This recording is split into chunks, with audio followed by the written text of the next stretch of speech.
Konferenca DERC je zdaj že, kot vidite, 4. po vrsti, kar 3-krat sodeluje tudi Zbornica osrednje slovenske regije kot soorganizator zraven. Se prav posebej zahvaljujem za zaupanje tudi profesor Gričarju, ki je spiritus agens vsega tega dogajanja in vi vsi ga zelo dobro poznate. Kaj je pravzaprav namen? Verjetno bo profesor Gričar bolj natančno poudaril še druge razsežnosti same vsebine, ampak kako gleda zbornica kot predstavnik gospodarstva na namene te konference. Gre pravzaprav za to, da bolj intenzivno promoviramo tisto, kar je najbolj pomembno, ne samo po Donavski regiji, ampak tudi sicer za slovensko družbo. Zagotoviti vse pogoje za večjo digitalno pismenost v Sloveniji, kajti poročila, ki jih imamo tudi iz Evropske unije, kažejo, da Slovenija pravzaprav nazaduje. Čeprav se radi pohvalimo, da je v skoraj vsaki hiši verjetnost najmanj en računalnik ali dostop do interneta, pa vendar vemo, da po eni strani imamo v sami infrastrukturi sive lise, še huje pa je situacija v smislu same pismenosti, uporabljivosti, uporabnosti. Gospodarstvo kot tako bistveno premalo tudi v komerciali uporablja možnosti interneta in seveda te tovrstne globalizacije. Interoperabilnost je pri tem zelo pomembna, zato se nam kot zbornici zdi seveda to sporočilo eno od glavnih sporočil konference DERC. Drugo, tudi zelo pomembno sporočilo pa je, da se zbornica osrednje slovenske regije zdaj že 3. leto zelo intenzivno vključuje v aktivnosti, ki pospešujejo gospodarsko sodelovanje v podonavski regiji. Podonavska regija je zelo pomembna regija v Evropski uniji in projekti, ki bi lahko nastajali v tem partnerstvu, v tem okolju in nekateri so že močno zastavljeni, so tisti, ki lahko seveda tudi prispevajo k večji konkurenčnosti tako slovenskega gospodarstva, kot seveda tudi vključevanja v evropski skupni trg. Slovenija ima strukturo gospodarstva, ki pravzaprav ni ugodna, bistveno prevelik delež imamo mikropodjetij, ta mikropodjetja niso konkurenčno sposobljena, čeprav v njih delujejo seveda ljudje z visoko izobrazbo, z velikimi znanji tudi na področju računalništva, ampak nimajo prave možnosti za povezovanje in tudi tukaj seveda takšna konferenca lahko prispeva, kar bodo pokazali tudi prototipi. No, še eno dodatno sporočilo o Podonavju. V Sloveniji izvira reka Sava. Reka Sava je del Podonavja. Mislim, da sodi med največje reke, če ni celo največja reka v samem porečju Donave. In to povezovanje reke Save, ki povezuje 4 zdajšnje samostojne države, premalo izkoriščamo. Izkoriščamo jo predvsem takrat, ko razmišljamo o Savi kot o energetskem viru, premalo pa o Savi, ki povezuje že tako 4 države in kot takšna lahko se vključuje tudi v različne vsebine podonavskih projektov, kar spodbuja tudi tako imenovana podonavska strategija. Toliko kot izhodišče in pogled na vlogo soorganizatorstva v pripravi te konference, leto že 4. Morda še nekaj številk. Do sinoči imamo prijavljenih 147 udeležencev, skupaj seveda tudi s panelisti, govorniki, predstavitelji. Velika večina jih je sicer iz Slovenije, mislim, da jih je več kot 62 iz Slovenije prijavljenih, ampak vsi ostali prihajajo iz različnih držav. Tokrat imamo že evidentiranih prijaviteljev iz več kot 17 držav, pričakujemo tudi delegacijo iz Kitajske, zato bo verjetno profesor Gričar kaj več povedal tudi o tem, kakšni so izzivi, ki prihajajo iz kitajske strani, kajti kaj pa sploh ima Kitajska v Podonavju? Ima veliko, kajti svilna cesta teče tudi ob Donavi in v celem tem okolju. Toliko za začetek z moje strani, seveda bom pa vesela za dodatne vprašanja in v organizacijskem, tehničnem in vsebinskem smislu seveda bomo veliko imeli za povedati. Pa čisto na koncu pod črto imamo tudi ponovno srečanje Sveta za inovativnost žensk, kajti ženske so še neizkoriščen potencial. Pa pustimo vse to, kar se zdaj v zvezi s političnimi ženskami ali ženskami v politiki v zadnjem času dogaja. Naj ne bo zamere na tej temi. Imamo kaj znanja in vedenja. Hvala lepa. Izvolite, profesor Gričar. Slovenija, ki ima 2 milijona prebivalcev in temu skladen ekonomski potencial, je sestavina Podonovske regije, ki ima preko 100 milijonov prebivalcev. Mi kot regija smo zanimivi za druge regije po svetu, za velike države, ki prihajajo s posli, s turizmom v ta del Evrope. In zato je zelo pomembno, kako se v tej regiji pozicionira Slovenija. Kaj mislite, kje bo center Podonovske regije? Najbrž tam, kjer bodo znali najbolj povezovati. In glede na to, da je za povezovanje danes internet izjemno pomemben, bo nevidni center tam, kjer bodo strežniki, strokovnjaki, ki bojo pomagali razvijati sisteme in jih med seboj povezovati.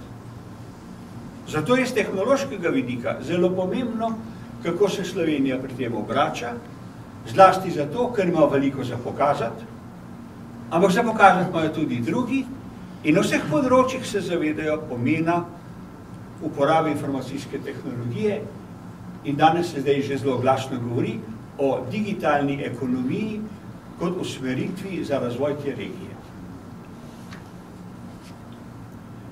Ta konferenca ima podnaslov Prototipi čezmejnih e-rešitev in e-storitev.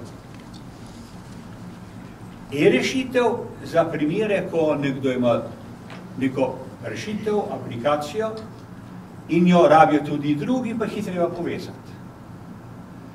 E-storitve so po svetu nove. 2-3 leta se o tem veliko govori, pa tudi že praktično dela. Tu gre za tisto, kar praktično razumemo, računalništvo v oblaku, ker je izjemno pomembno za manjša podjetja, ki nimajo vseh zahtevnih tehnologij na voljo, sedaj pa vidijo, da imajo lahko na voljo storitve, ki jih nudijo tisti, ki nudijo vse, kar imajo tudi največji. Če bomo spretni, bomo znali to dobro izrabiti. In sedaj še prototipi. Na področju avtomobilizma, strojništva so prototipi od nekdaj znana stvar. Stvari je treba najprej probati. Potem še enkrat probati.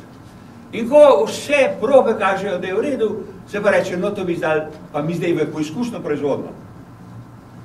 Na področju tako zvanih računalniških sistemov tega še ne znamo uporabljati.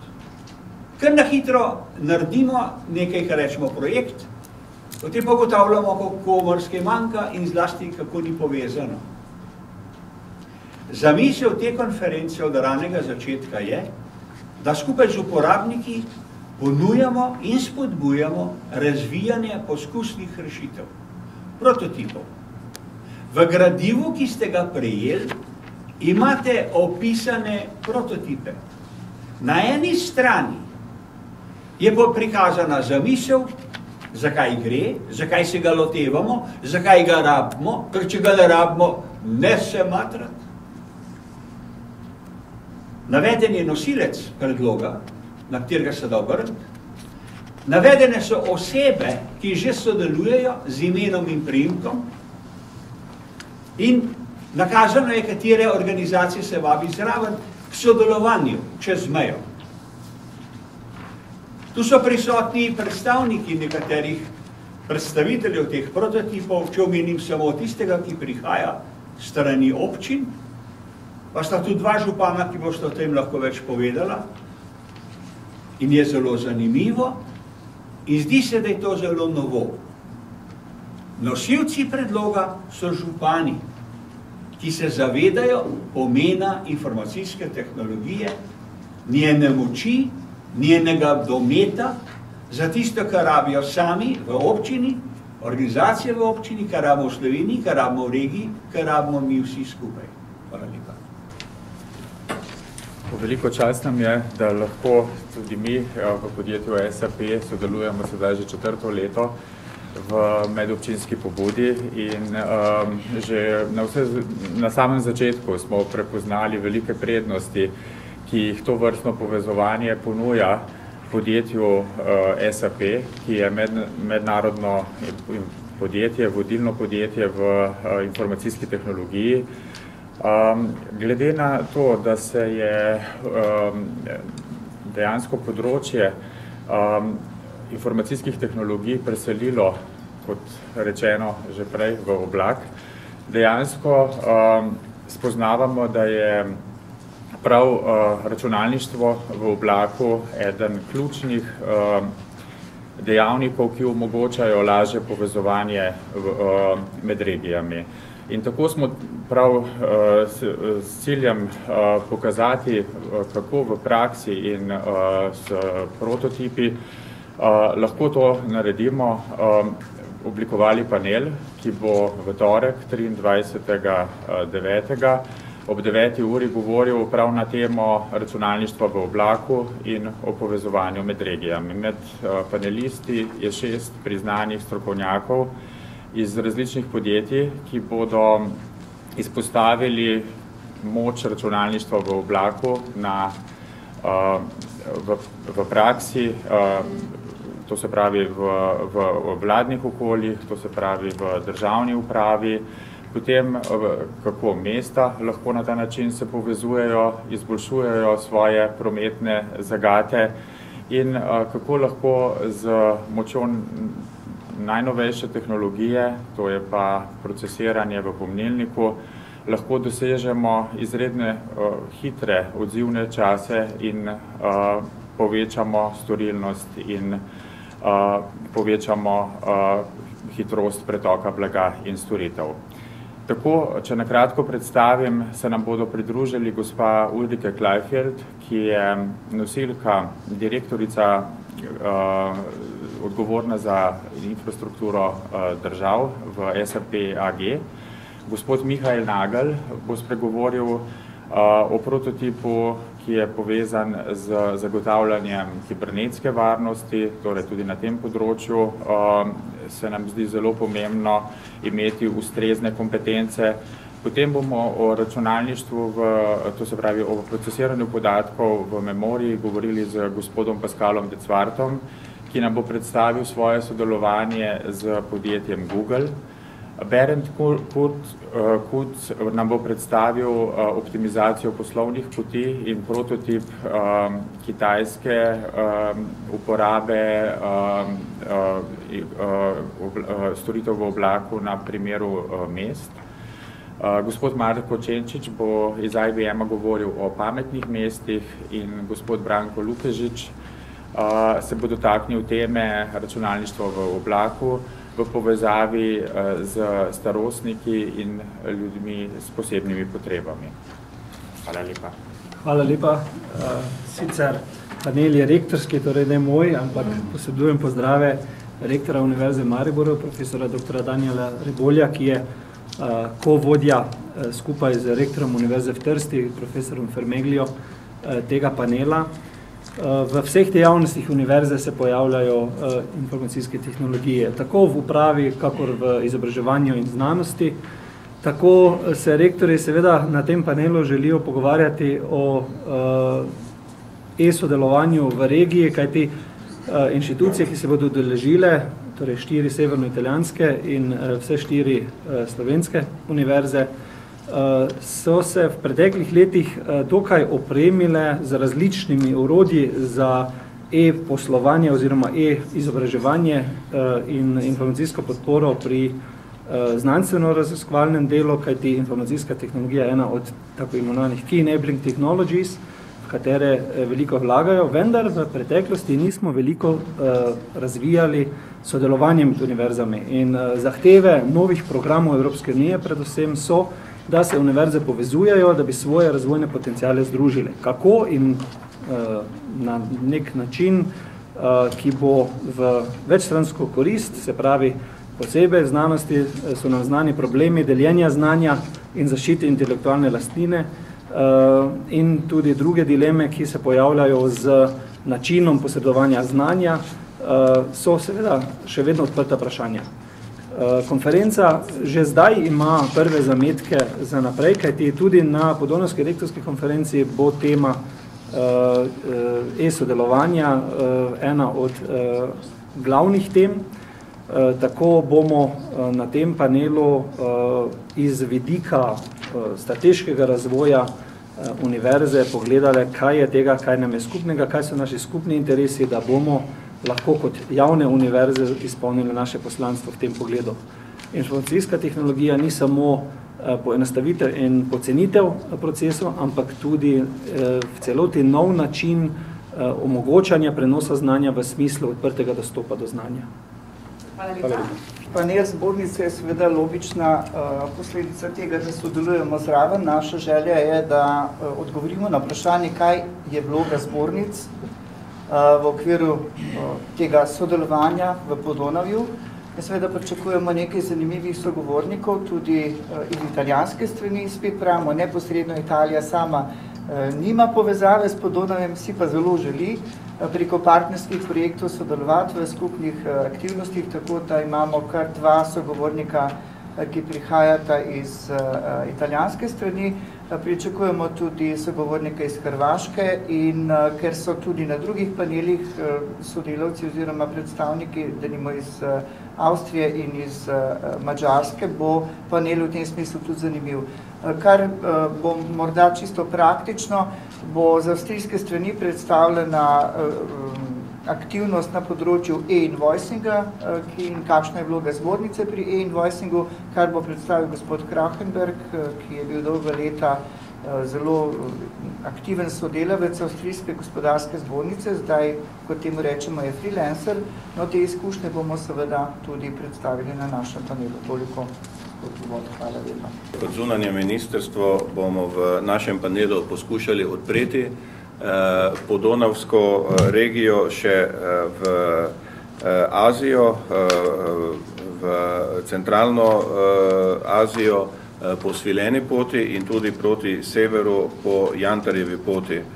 Imeli bomo veliko delegacijo iz Kitajske, iz Šanghaja, ki nam bodo predstavili njihove tradicionalne svilene poti, ki jih vsi poznamo iz zgodovine, ki so potekale po kopnem, ki so potekale po morski poti.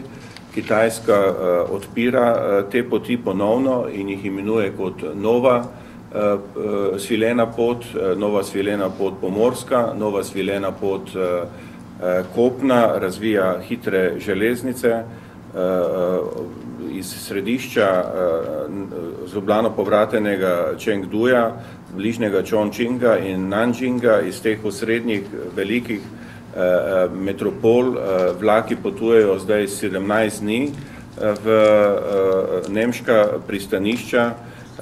Kitajci si želijo seveda povezovanja tudi z našo Luko Koper, po tej tradicionalni poti, svilene poti, ki je potekala po morju. Seveda pa si vsi želimo izvedeti, kaj se dogaja sedaj in predvsem, kaj se bo dogajalo v prihodnosti tudi na področju elektronskega sodelovanja, in to nam želijo povedati in tudi od nas izvedeti kolegi iz Kitajske. Potem pa bomo imeli tudi na panelu ljudi, ki nam bodo predstavili povezavo Indije in indijskega kontinenta oziroma podkontinenta z svileno potjo in z Evropo oziroma podonavsko regijo. Bomo imeli predstavnike z Bližnjega vzhoda, ki so posebej rekli, ne pozabiti na Bližnji vzhod. Tradicionalno je bilo to tudi zgodovinsko povezano, pozitivne stvari so prihajale, trenutno imamo negativne informacije, ki se prebijajo o Bližnjem vzhodu, ampak mi bi radi povedali tudi, da je prihodnost svetlejša oziroma da je tudi elektronski način komuniciranja lahko izhod tudi iz težke, da ne rečem, vojne situacije v določenih državah Bližnjega vzhoda, in pogovarjamo se tudi in želijo predstaviti pa prav klasične povezave podonavske regije z svileno potjo in z svojo vlogo v regiji kolegi iz Romunije. Toliko na kratko, vse ostalo pa na našem panelu. Hvala lepa. Lep pozdrav. Na našem panelu bomo govorili o e-povezovanju v zdravstvu. v regiji in splošno tudi v Evropi in po svetu. K sodelovanju smo povabili predstavnike obeh kliničnih centrov, Mariborskega in Ljubljanskega, da nam povejo, kako se povezujejo na področju stroke, strokovnega razvoja in teh evropskih projektov. Predstavniki urgentnih služb nam bojo povedali, kako preko meje sodelujejo z sosednjimi službami v sosednjih državah. Hkrati pa bomo zvedeli, kaj je Slovenija kot država pripravila, kakšne osnove, kakšne platforme za elektronsko povezovanje in strokovnih podatkov, kar nam bo povedal predstavnik Ministrstva za zdravje, o hrbtenici, kakšni projekti se pripravljajo in že uvajajo in testirajo, in pa o obračunavanju zdravstvenih storitev, ker k nam prihajajo pacienti iz sosednjih držav, naši prebivalci potujejo po drugih državah in evropska direktiva je, v bistvu nam je naložila to skrb, da te storitve tudi obračunavamo prek meje, kar nam bo povedal predstavnik Zavoda za zdravstveno zavarovanje. Več pa na panelu. Najprej hvala lepa organizatorjem za povabilo na to konferenco. Jaz sem nacionalni koordinator za Evropski program za raziskave in inovacije Obzorje 2020 v Sloveniji, prihajam z Ministrstva za izobraževanje, znanost in šport. No, naš panel se bo ukvarjal predvsem z poskusom oblikovanja neke neformalne mreže nacionalnih koordinatorjev za Obzorje 2020 držav in regij podonavske makroregije, da tako rečem. Se pravi, poskušali se bomo pravzaprav dotakniti treh ključnih rezultatov, ki jih pričakujemo na tem panelu, in sicer najprej oblikovanje pač te neformalne mreže, ki lahko kasneje preraste tudi v formalno mrežo nacionalnih koordinatorjev.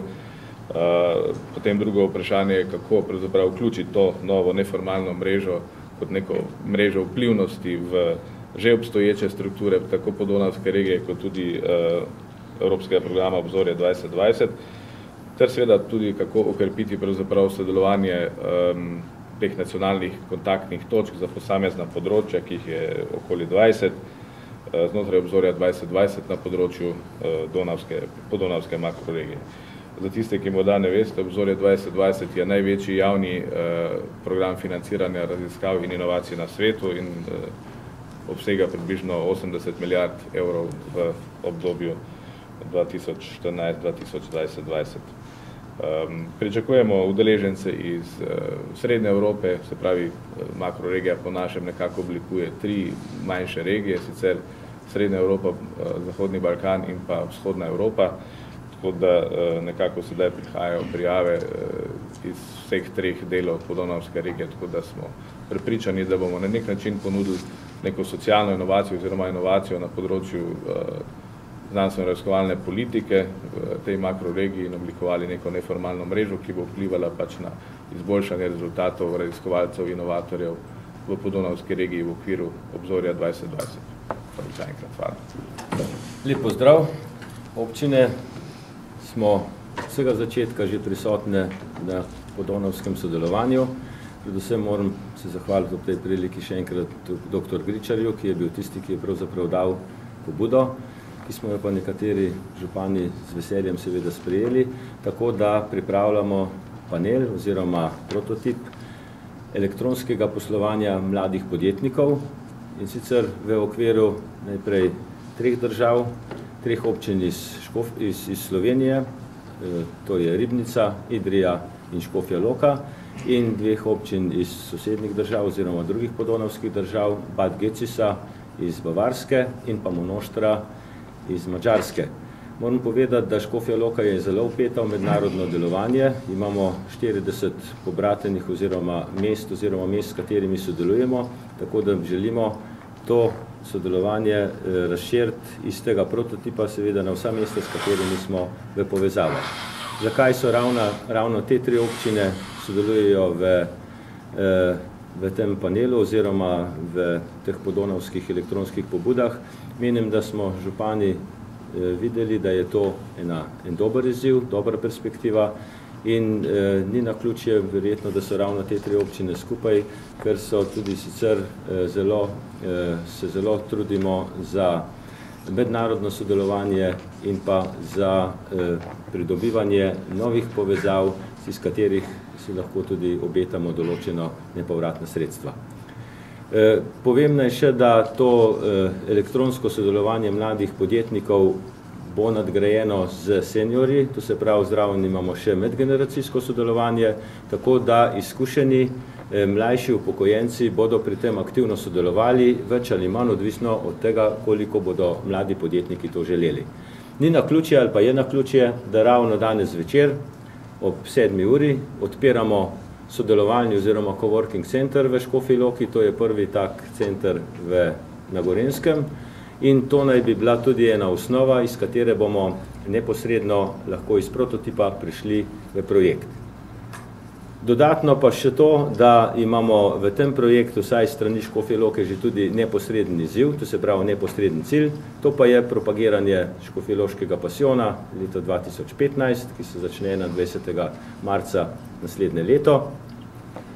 Preko elektronskih medijev in preko mladih podjetnikov, da bomo videli, kakšni so ti možnosti, to se pravi, ob tej priliki bo pa prototip že prešel neposredno v izvedbo, kakšna bo uspešnost propagiranja preko mladih podjetnikov iz naših sodelujočih mest, najprej iz teh 5, s katerimi smo dali nekako v prototipu, potem pa seveda še z vsemi ostalimi, na katere se bomo naslonili. Jaz sem prepričan, da ta prototip ni zadnji, da bomo občine med seboj še bolj sodelovali, zlasti v naslednji finančni perspektivi, ker vemo, da glavna zadeva so pa človeški viri. In pri tem moramo občine aktivno vstopiti tudi v to sodelovanje, da bomo povečali, pospešili zaposlovanje, zlasti na tistih delovnih mestih, ki prinašajo višjo dodano vrednost.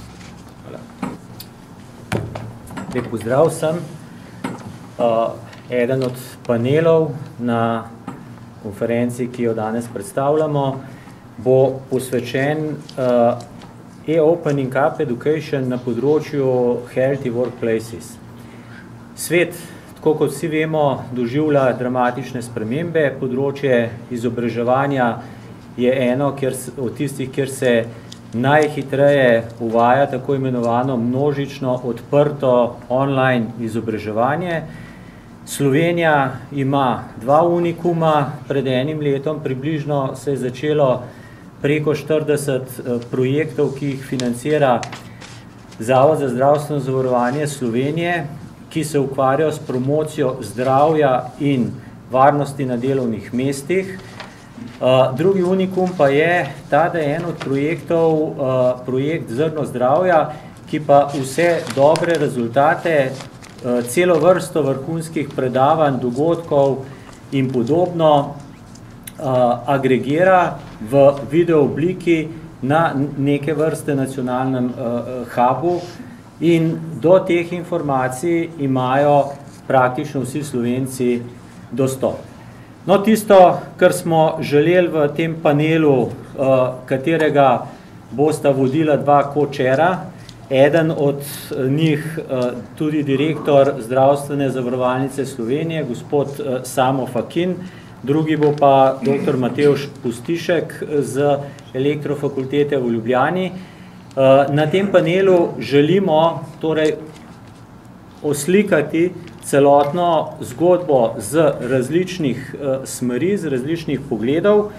Tako bomo predstavili nekatera nova orodja, s katerimi si lahko delavci in delodajalci sami pomagajo pri prepoznavanju tveganj in pripravi ocene in načrta promocije zdravja, to so OIRA orodja, in kaj bo Evropa na tem področju naredila, nam bodo povedali kolegi iz Evropske agencije za področje zdravja na delovnih mestih, imenuje se EU OSHA. Naslednjo predstavitev bomo imeli strani gospe Mojce Gobec, ki je direktorica Direktorijata za javno zdravje v Sloveniji, kakšen je pogled države na to področje. Potem bomo predstavili na kratko rezultate projekta Zrno zdravja in naše načrte, kako s tem projektom naprej tudi v prihodnje, tudi izven Slovenije v Podonavsko regijo in pa v Evropo. Naslednji zanimiv prispevek bo prispevek direktorja agencije AKOS, gospoda Franca Dolenca, ki bo v bistvu predstavil 7 stebrov digitalne agende. Torej, nažalost, veste, kam je Slovenija padla z rezultati digitalne agende, vendar mislimo, da se lahko to relativno hitro popravi in da bo, tako kot je profesor Gričar v uvodu najavil, to eno od orožij, da postanemo center podonavske regije. Ogromno se v zadnjem času govori o mobilnem zdravju, tudi tukaj bomo videli primere dobre prakse, ki jih bosta predstavila dr. Drago Rudel in Dare Stojan. Strani delodajalcev iz obeh organizacij, ki jih imamo v Sloveniji, Združenje delodajalcev Slovenije in pa Združenje delodajalcev obrt in podjetništva Slovenije, bosta gospod Jože Smole in gospod Igor Antaver predstavila njihove izkušnje v tem projektu promocije zdravja na delovnem mestu. Zaključili bomo pa z zanimivim predavanjem iz Amerike, kako je lahko to področje praktično pravo področje za socialno podjetništvo. Zdravje na delovnem mestu ni samo zdravje na delovnem mestu, ampak tudi doma, in to je še kako tudi stvar socialnega podjetništva. No in s tem predavanjem bomo zaključili naš panel. No, lep pozdrav iz Ribnice. No, Ribnica je bila že pred 500 leti v Evropi, ne? Ampak takrat smo šli peš. Zdaj pa se hočemo povezovati na medobčinskem, se pravi na e-poslovanju, tako da vse te naše projekte, ki jih pripravljamo, ki pa jih ni malo v zadnjem času, moram reči, da jih želimo deliti tudi s drugimi občinami, ne? Tlele nam je nekako najbližje, vsaj kar se tiče rokodelstva, pravzaprav Škofja Loka in tudi Vržej, tako da ta segment, ki ga res obledujemo, Ribničani, je gotovo les, rokodelstvo in seveda lepa narava, ki jo imamo v izobilju. Jaz mislim, da lahko ljudem vsem tem svetu zopet predstavimo Ribnico, ne da hodijo Ribničani ven, ampak da drugi pridejo k nam in jim imamo kaj pokazati, in mislim, da smo lahko rečemo eni vodilnih, ki te stvari res peljamo. Druga stvar je, ki je že prej rekel magister Ješene, je tudi pasijon, ki ga imamo tudi Ribnice, sicer je v roki izvedbi, ampak je prav tako zanimiv. Hvala lepa. Hvala lepa tudi z moje strani. Tudi sam prenašam pozdrave vodja panela, gospoda Toneta Hrvata, ki je pač danes poslovno, službeno zadržan. Na našem panelu bomo poskušali poiskati nekatere odgovore na pomembno vprašanje, kako skrajšati prehransko verigo od njive do krožnika, od pridelovalca do potrošnika. Zavedamo se, da so časi takšni, da želimo jesti vse bolj zdravo, vse bolj kvalitetno hrano. Na kakovost jasno vpliva tudi dolžina transportne poti oziroma čas transporta, od spravila do porabe, in zato iščemo različne načine, kako to hrano oziroma izdelke, produkte podeželja, ne bomo govorili samo o hrani, kako izdelke podeželja po čim krajši in na čim bolj enostaven način pripeljati do potrošnika.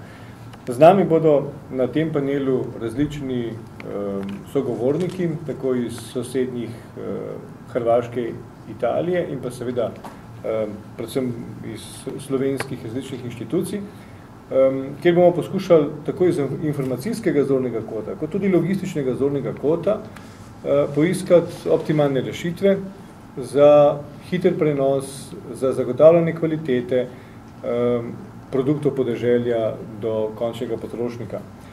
Toliko na kratko, jaz sem prepričan, da bo panel zanimiv, zato vabljeni tudi na sam panel, kjer bomo zagotovo prišli do kakšnih robnih točk, do pravih odgovorov na vprašanja in seveda morda v naslednjem letu do kakšnega prototipa na to temo. Hvala lepa.